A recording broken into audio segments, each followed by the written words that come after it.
Pak Ustadz pernah cerita sama Robi tentang makhluk akhir zaman yang ternyata sudah tersebar luas. Maaf, maksud Pak Ustadz Dajjal? Iya. Nah itu, Oke. tapi nggak apa-apa karena ini kan nggak tahu ya, Iya. kenapa Dajjal itu muncul. Nah Dajjal muncul itu ada satu syirik. Jadi orang yang sudah melakukan kesirikan, menyembah bukan kepada Allah Ta'ala itu syirik. Itu pasti Dajjal ada. Kemudian yang kedua musyrik, meminta pertolongan bukan kepada Allah Ta'ala. Jadi ke orang pintar kemudian ada jin masuk.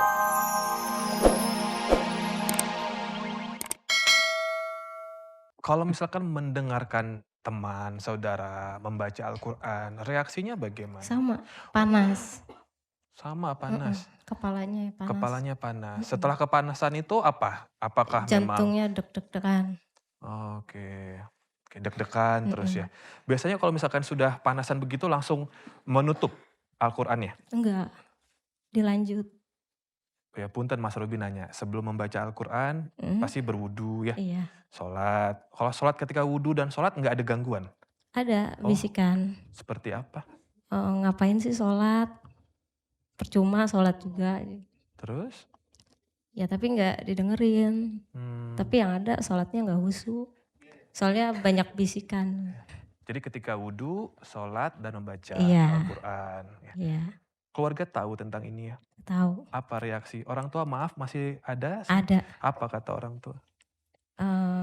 Waktu itu orang tua ngajak ke orang pintar. Berobat. Pernah diruqyah. Tapi yang ada malah sering kesurupan. Mereka ada pertanyaan nggak? Buat Mbak. Kalau misalnya mau istirahat siang atau malam tidur gitu, sama terganggu gitu jadi? Iya, kalau malam suka gelisah, susah tidur, terus suka mimpi bersetubuh.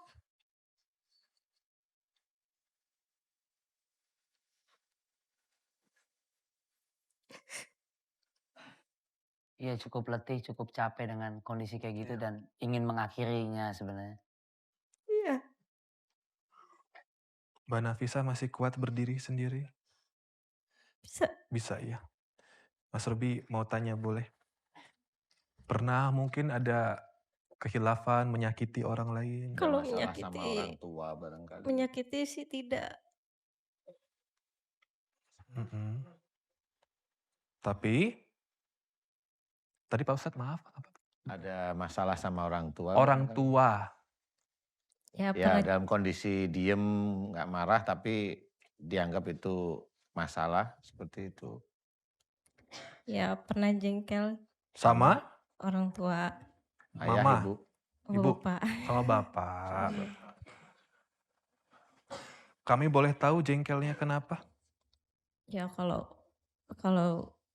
dibentak suka ya ngerasa gimana gitu. Suka dibentak. Suka kasar. Suka kasar. Mbaknya anak nomor 1 atau satu-satunya atau bungsu? Nomor 4. Dari berapa bersaudara? 5. 5. Kayaknya ada kesamaan dengan Om Riko ya Pak Ustadz. Amarah yang dipendam, jadi penyakit yang mungkin sekarang bahkan mengganggu sekali begitu. Iya. Iya. Jadi kayaknya memang beliau sebenarnya maunya nggak marah sebenarnya. Waktu dibentak sama ayah itu kayaknya emang berkali-kali sehingga beliau tuh memunculkan rasa marah yang disimpan ceritanya. Jadi kalau dibilang benci sekali enggak, tapi ya benci aja, tapi enggak. Nah tapi karena itu terus-terusan terjadi dan beliau nggak mampu melawan, nggak mampu itu karena mencoba untuk tidak mau melawan. Tapi marah kan di sini, kemudian dipikirin kenapa kok ayah begini sama saya itu dipikirin. Nah pada waktu dipikirin ini yang ketemu bukan ya sudahlah saya harusnya sebagai anak hanya hormat pada orang tua. Ya sudah kalau ayahku seperti ini saya serahkan aja sama Allah. Nah itu solusi, itu sudah solusi. Tapi kayaknya beliau enggak, dia mikir kenapa ya aku begitu, kok aku dibedain dengan yang lain. Ah itu muncul itu pasti. Betul ya begitu ya? Iya. Nah karena ada perbedaan mulailah pikiran itu kemana-mana akhirnya. Nah, akhirnya malah menjadi salah. Nah salahnya di sini kayaknya siapa namanya Mbak? Nafisa. Mbak Nafisah ini ada salah satu makhluk yang harusnya keluarnya besok di akhir zaman. Tapi ini sudah ada di Mbak Nafisah. Di kepalanya itu yang nggak bisa keluar. Ini ada insya Allah. Kemudian di dadanya ada. Aduh. Nah ini yang dia Iya, selalu sering menentang Allah. Sering sesat. Iya betul. Dan di tubuhnya Mbak Nafisah sendiri insya Allah ada ilmu dari orang tua sebelum Mbak Nafisah. Nah, ini berkecamuk. Kemudian ada kuncian dari saudara-saudara kita yang baca-baca itu. Jadi ini terkunci, akhirnya kuncian itu memang tidak bisa menghilangkan. Tetapi malah menguatkan, sehingga tadi Mbak Nafisah sudah betul, Iya. malah tambah kesurupan gitu. Iya, Iya. seperti itu. Jadi dikunci, jadi malah nggak menghilangkan. Nah ini malah menjadi kesurupan, yang nggak hilang, nggak ada yang keluar dari tubuh Mbak Nafisah, nggak ada yang keluar. Malah lebih nggak nyaman, kok gampang kesurupan ya saya sekarang. Semakin digituin semakin gampang sekali. Seperti itu. Pak Ustadz mohon maaf, Pak Ustadz pernah cerita sama Robi tentang makhluk akhir zaman yang ternyata sudah tersebar luas. Maaf, maksud Pak Ustadz Dajjal? Iya. Nah itu, tapi nggak apa-apa karena ini kan nggak tahu ya. Iya. Kenapa Dajjal itu muncul. Nah Dajjal muncul itu ada satu syirik. Jadi orang yang sudah melakukan kesirikan, menyembah bukan kepada Allah Ta'ala itu syirik. Itu pasti Dajjal ada. Kemudian yang kedua musyrik, meminta pertolongan bukan kepada Allah Ta'ala. Jadi ke orang pintar, kemudian ada jin masuk, kemudian terjadi sesuatu, berhasil, dia pikir dukun itu hebat. Enggak, dukun itu enggak hebat.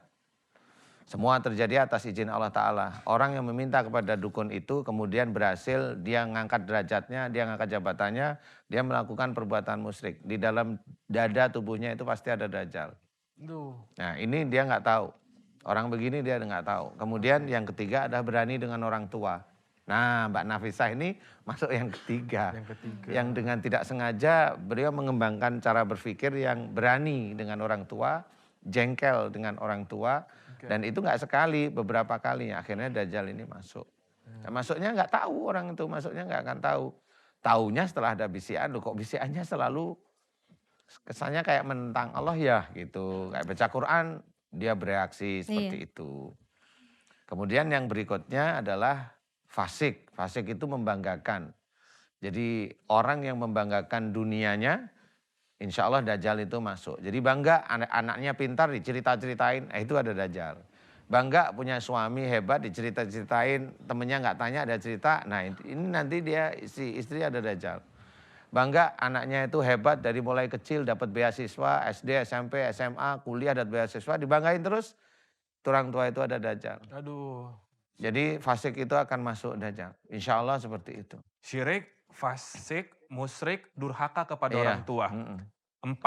Sama satu lagi, putus asa. Putus asa. Nah, putus asa itu, orang yang putus asa itu nggak bisa bayar hutang, putus asa masuk Dajjal. Sehingga nanti dia bisikinnya loncat, loncat, loncat. Nah yang loncat dari gedung itu Dajjal sudah masuk. Dan Dajjalnya berhasil. Jadi orang yang bunuh anaknya, bunuh orang tuanya, yang ada yang bisikin itu Dajjal. Karena memang sejak awal dia nggak suka sama orang tuanya.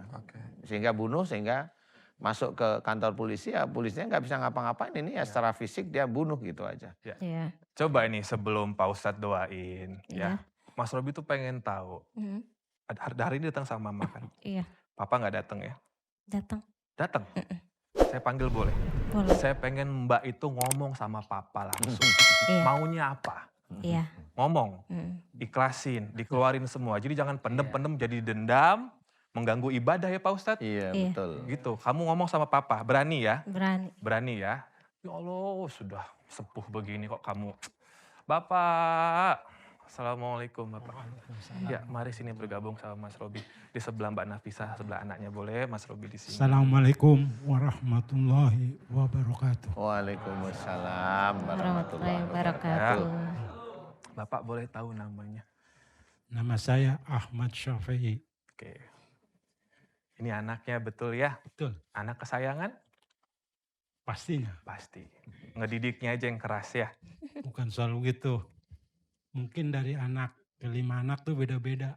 Ada yang cepat tersinggung, pemarah, terus tidak suka dengar omongan keras, tidak suka dengan apa kata kita menyuruh atau bagaimana dia tersinggung. Ada. Semuanya macam-macam. Seperti adiknya ini wataknya keras sekali. Perempuan juga. Tapi keras. Abangnya keras. Nomor 2 keras, nomor 3 enggak. Oke, pengen tahu sih Mbak itu punya unek-unek itu apa? Sebelum nanti didoakan sama Pak Ustadz ya.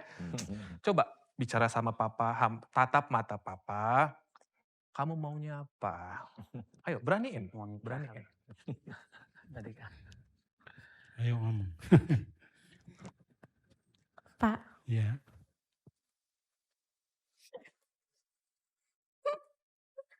maafin Nabi saya kalau selama ini suka menyimpan rasa jengkel sama Bapak.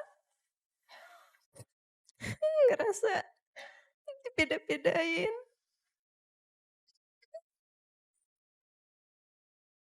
Terus Allah. Keluarkanlah ya Allah, amin. Keluarkanlah ya Allah, amin. Keluarkanlah ya Allah, amin. Amin ya rabbal alamin. Ya Allah, aku mohon kepadamu ya Allah. Jika di dalam tubuhnya Mbak Nafisa banyak sekali pengobatan-pengobatan yang tidak sesuai dengan syariat Islam, yang tidak sesuai dengan Al-Quran sebagai petunjuk, yang tidak sesuai dengan sunnah Rasulullah Muhammad sallallahu alaihi wasallam,